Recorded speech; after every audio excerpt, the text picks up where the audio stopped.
antum, tidur saya, tidur kalian, itu adalah nikmat agar kita istirahat. Makanya dalam perang Badar, antum masih ingat akhi ya, dalam perang Badar, sebelum perang Badar, ya sudah mau perang, sengaja tentara kaum muslimin ditidurkan oleh Allah. Yughashshikumun nu'asa amanatan min. Ingatlah ketika Allah menidurkan kalian, bikin kalian ngantuk agar kalian merasa aman. Subhanallah. Ini butuh penelitian. Sebenarnya kita sudah percaya kepada Allah, tapi untuk menyampaikan pada dunia secara ilmiah ini dibutuhkan tafsir ilmi. Kenapa orang ngantuk, orang tidur itu kok bisa aman? Atau dibalik logikanya, biasanya akhi, orang kalau susah tidur, susah ngantuk, biasanya orangnya aman, tentrem, banyak pikiran lagi. Masya Allah. Makanya agar fresh, ya tenaganya, energinya agar kembali lagi, Allah tidurkan. Masya Allah. Makanya perang Badar dimenangkan oleh kaum muslimin, walaupun jumlahnya sedikit. Jadi tidur itu ternyata ya ibadallah nikmatun rabbaniyah, nikmat Allah. Makanya kita habis sholat isya langsung diberikan contoh oleh Nabi, jangan lama-lama ngobrolnya supaya cepat apa?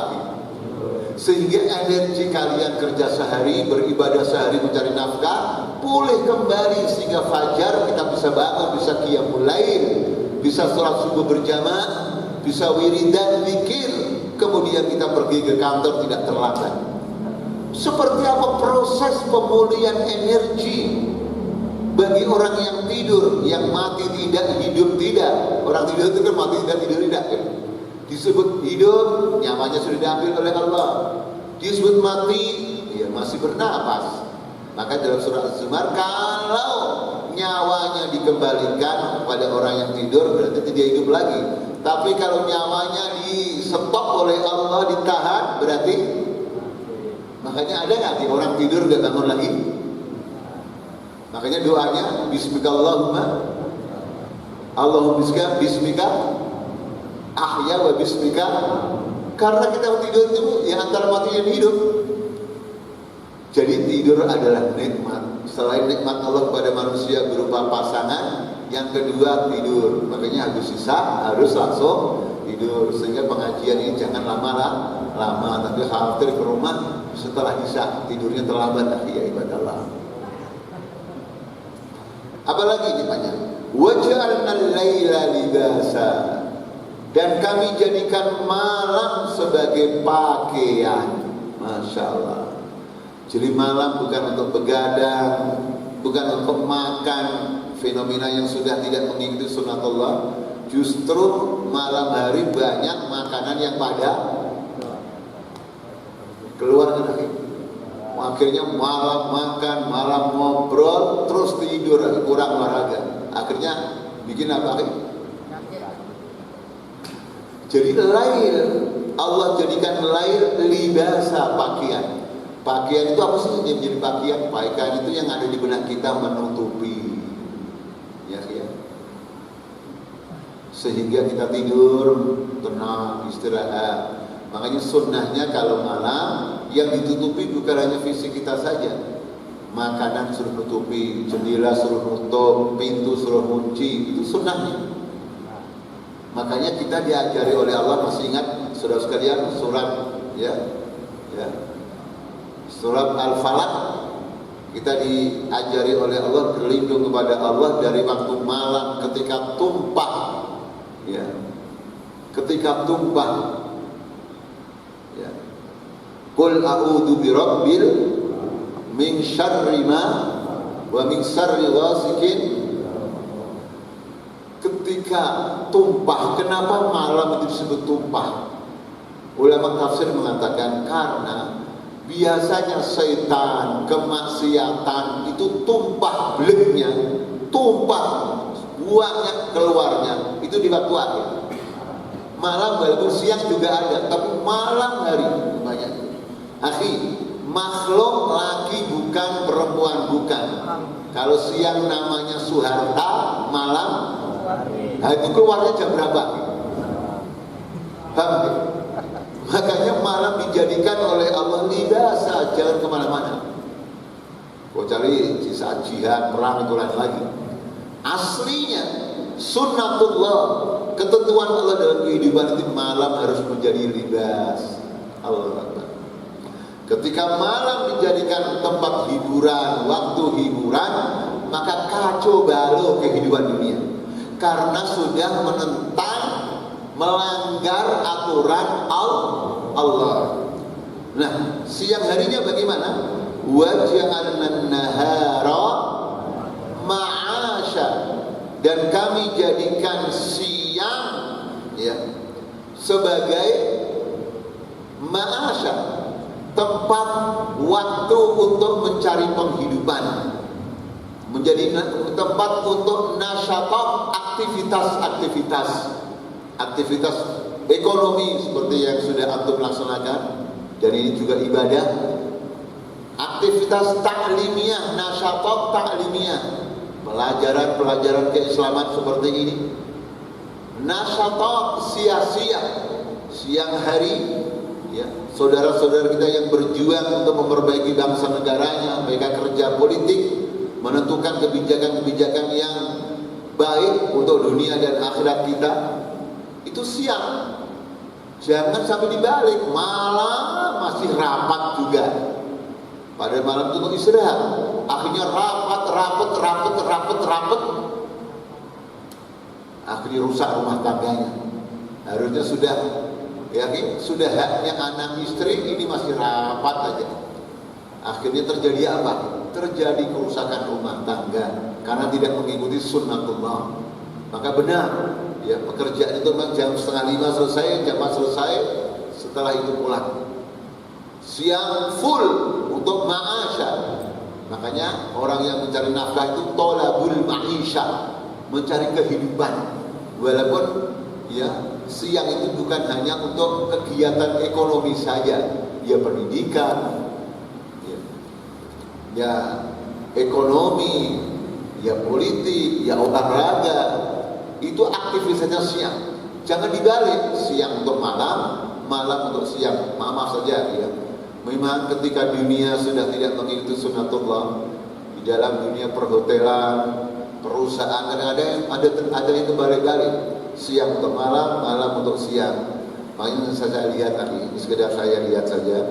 Saudara-saudaraku yang saya cintai karena Allah, ketika kerja di luar negeri, kita tahu persis karena mereka ikut pengajian, yang kerjanya malam, sering ke bagian malam. Saya melihat sebelum tua sudah sering sakit ya. Karena memang Allah sudah jadikan begitu. Malam itu untuk istirahat, siang untuk bekerja. Dan itu tidak akan mengurangi rezeki kita, karena ajaran Allah pasti di dalamnya terdapat keberkahan. Tapi kadang-kadang manusia itu hitungannya adalah angka nominal, itu hitungannya materi. Ya, sebagai manusia tidak kenal apa itu barokah. Orang siang malam bekerja, tapi karena kurang barokah, walaupun uangnya banyak, tetapi hidupnya tidak tentram, negaranya tidak tentram, ya ibadallah. Saudara sekalian, hafizakumullah. Selanjutnya, yang bab jim as-sama wan ni'am an-nazilah minha 'alal ardh. Di antara nikmat Allah lagi adalah nikmat yang namanya langit, yaitu wa banaina fawqakum, dan kami bangun di atas kalian sab'an, 7 langit syidadan yang kokoh. Saya tidak ingin berdebat 7 langit itu apa artinya langit cuma 7 atau 7 langit artinya banyak. Karena kata as-sab' baik bahasa Indonesia atau bahasa Arab itu maknanya selain 7, angka nominal 7, juga lil kathrah, menunjukkan banyak. Akhi, manusia kalau ada yang pusing ya, pusingnya bukan main, pusingnya berapa keliling akhi? Hah? Kenapa 7 akhi bukan 10 keliling? Maksudnya apa? Lil kathrah. Ya kan akhi? Saya antum juga akhi di kampung dulu lihat tetangga kita ada orang yang sangat kaya, punya tambak, punya sawah, punya perusahaan. Orang mengatakan kekayaannya tidak habis dimakan oleh titik-titik keturunan. Berapa Pak? Kenapa yang boleh tujuan gitu? Lil kathrah. Makanya saya tidak ingin berdebat apapun artinya. Allah menciptakan 7 langit, Allah mampu qadir. Allah menciptakan beberapa langit pun juga Allah mampu. Sehingga hafizakumullah, semuanya menggambarkan kekuasaan Allah dan nikmat Allah kepada manusia, yaitu berupa langit di mana dari atas terdapat wa ja'alna sirajan wahaja, dan kami jadikan pelita yang sangat cemerlang, matahari atau apapun namanya. Setelah itu juga wa anzalna minal musirati, dan kami turunkan dari awan ma'an sajjaja, air hujan yang turun dengan lebat. Kita sudah berhari-hari, berbulan-bulan menunggu air hujan. Alhamdulillah wa syukurillah, ya kita diberikan hujan oleh Allah beberapa hari belakangan ini. Ya, walaupun kita memang benar, kita wajib berdoa kita pada Allah. Allahumma subya rahmatillah subya bala. Allahumma aghithna ghaitan mughitha wa la taj'alna minal qanitin. Dan sekarang sudah diberikan air. Bayangkan kayak apa? Air hujan terlambat sedikit. Saya lihat di kampung saya kemarin itu, di arah sana Jati AC.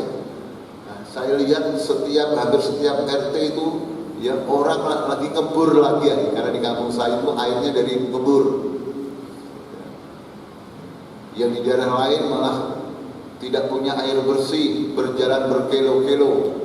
Saya juga pernah mengalami waktu kecil ketika kemarau di kampung saya sebagai anak pertama yang harus nyuci pakaian bapak, pakaian ibu, rahimahullah, berjalan berkilo-kilo ke tempat yang lain. Jadi air hujan itu nikmat ya ibadallah. Makanya tidak boleh kita mengadakan pemborosan dalam air. Yang sering dicontohkan oleh teman-teman kita walaupun sederhana, saya melihat kadang-kadang acara pengajian atau bertamu di rumahnya orang, air baru diminum sedikit lagi, bismillah, terus gak dihabiskan, mubazir gak itu? Ini ada kebiasaan sebagian orang begitu. Jadi kalau gak habis bawa pulang, diminum lagi di perjalanan. Dan saya ingatkan akhirnya kalau gak saya habisin, atau pikirin saya, karena ada kebiasaan dan itu adanya di masjid, karena pengajian di masjid, pengajian di musola, air aqua masih separuh 3. Ada itu nikmat. Kalau ada orang seperti itu, bangsa seperti itu, bukankah berhak diadab oleh Allah? Karena ayatnya la in syakartum la azidannakum wa la in kafartum inna adabi lasyadid. Apalagi air di dalam Quran itu kehidupan. Jadi air itu dalam Quran disebut oleh Allah kehidupan. Ayat 30 surat Al-Anbiya, surat nomor 21 ayat 30. Maka jangan sampai anak-anak kita, istri kita yang membazirkan air. Walau yaral ladzina kafaru anna as-samawati wal arda kanata ratqan fafataknahuma wa ja'alna minal ma'i kulla syai'in hayy. Dan kami jadikan setiap sesuatu yang hidup dijadikan dari air. Masya Allah. Saudaraku sekalian, hafizakumullah, inilah nikmat-nikmat Allah. Saudaraku sekalian yang ada di langit, untuk apa air diturunkan oleh Allah? Linukhrija bihi, agar kami mengeluarkan dengan air itu habban, biji-bijian, wa nabatan, dan tumbuh-tumbuhan. Ya ibadallah, begitu air turun, mulailah kita lihat biji-bijian, yang namanya semangka, yang namanya petai, ya. Kalau orang Jawa petai yang untuk botok itu yang senangan saya, ya. Itu kan ya tumbuhnya ketika sudah ada air hujan. Masya Allah, ya. Bukan itu saja, wa jannatin alfafa, dan kebun-kebun yang lebat. seperti Bumi Allah Indonesia, NKRI yang kita cintai ini, yang harus kita rawat, kita jaga dari hal-hal yang merusak kehidupan berbangsa dan bernegara, merusak dunianya, merusak akhiratnya. Negara yang indah. Ada ulama besar dari Timur Tengah dulu ketika diajak jalan-jalan ke puncak, lihat begitu kebun teh hijau. Pertanyaan beliau, ini pengairannya dapat berapa miliar? Karena dia lihat kayak di Arab tuh apa yang hijau-hijau, pengairannya tuh anggarannya besar sekali ya, karena jarang hujan di sana. Indonesia gratis, Masya Allah. Kata orang Indonesia apa? Swarga nyeblok ke Indonesia, ya kan? Bocor ke swarga, nyeblok ke Dieng, nyeblok ke puncak. Masya Allah. Apakah kita tega mengotori tempat-tempat yang indah dengan kemaksiatan? Apakah kita berani mengotori kebun-kebun yang indah ciptaan Allah dengan zina, dengan minuman keras? Bukankah pantai indah? Bukankah pemandangan yang hijau-hijau itu indah? Tetapi kalau itu dikotori dengan zina, dengan minuman keras, akhirnya di pantai terjadi apa? Di daerah pegunungan yang indah terjadi apa? La in syakartum la azidannakum wa la in kafartum inna adzabi lasyadid. Ini ikhwati fillah, tadi saya kembali kepada awal lagi ya. Jadi juz 30 itu memang turqatun mutawaliyatun al-his. Jadi ketukan demi ketukan yang keras agar hati saya, hati umat manusia bangkit, bangun ingat kepada Allah Subhanahu wa taala. Makanya ayatnya pendek-pendek. Ayatnya pendek-pendek. Itu ciri khas daripada ayat-ayat yang seperti ini. Selanjutnya yaitu ini bab pertama istifham inkari, bab kedua jaulatun fil kaunil mandur. Kita diajak jalan-jalan oleh Allah di jagat raya ini. Yang tadi alif ba jim. Kemudian bab yang ketiga adalah al-yaumul maw'ud wa ma fihi min ahwal. Setelah kita menikmati indahnya alam dunia ini ya ibadallah, kemudian di bab ketiga kita diberikan kesempatan oleh Allah, bahkan kita diingatkan oleh Allah akan hari kiamat, hari akhirat, supaya manusia itu cerdas. Walaupun hidupnya di dunia, tapi pikirannya, perasaannya yang selalu dipikirkan adalah akhirat. Sehingga hidup dunia bukan untuk dunia, tapi dunia benar-benar dijadikan mazra'an di akhirat, tanaman yang hasilnya nanti dipetik di akhirat. Apa kejadian di saat hari dunia, di saat dunia sudah kacau balau ya ibadallah? Mari kita lihat. Inna yaumal fasli kana miqata. Sesungguhnya hari putusan, sesungguhnya hari kiamat, kana miqata adalah waktu yang sudah ditentukan oleh Allah. Di hari itu terjadi apa ya ibadallah? Yauma yunfakhu fis-sur. Di hari itu ditiup di dalam sangkakala. Seperti apa niupnya? Sangkakala bentuknya kayak apa? Wallahu a'lam. Jadi otak kita tidak didesain untuk mengetahui itu, karena itu hari akhirat, dan hari akhirat itu adalah umurun ghaibiyah, sesuatu yang ghaib. Kita tidak dituntut untuk mengetahui secara persis, kita cuma dituntut untuk al-imanu bihi, iman. Tidak ada kecuali itu. Makanya kita tidak perlu mengetahui skalanya kayak apa, niupnya seperti apa. Ya, itu bukan domain kita. Jadi nanti kalau kita membaca tafsir, kalau ada yang ngelantur-ngelantur, kita sudah tahu. Karena tujuannya hanya supaya kita beriman, kita takut dengan hari kiamat, sehingga tidak berani berbuat dosa di dunianya. Ketika itu fatatuna afwaja, maka kamu berdatangan secara bergelombang-gelombang ya ibadallah. Kemudian apa semua yang terjadi di situ ya ibadallah? Yang terjadi ketika hari kiamat, hafizakumullah, yang sudah diulang-ulang dalam surat Al-Infitar, At-Takwir, adalah ikhtalla nizamul kaun. Ya, rusak sistem yang ada di jagat raya ini, error. Terjadi al-inqilabul kauni, revolusi total di jagat raya ini. Mari kita lihat. Ini diulang-ulang dalam juz Amma ya. Di hari itu wa futihatis sama, dan langit dibuka, fakanat abwaba, maka langit itu berupa pintu-pintu. Ya, ini kan bisa dipahami oleh siapapun. Saya, antum lagi, walaupun pendidikan saya seperti ini rendah, kita tahu kalau langit dibuka berarti benda-benda besar yang ada di langit kemana? Jatuh. Kalau bahasa orang yang punya ilmu katanya galaksi-galaksi yang beratnya miliaran ton, berarti memperandakan apa saja yang ada di dunia ini. Naudzubillah min dzalik. Nggak bisa bayangkan lagi, kita baru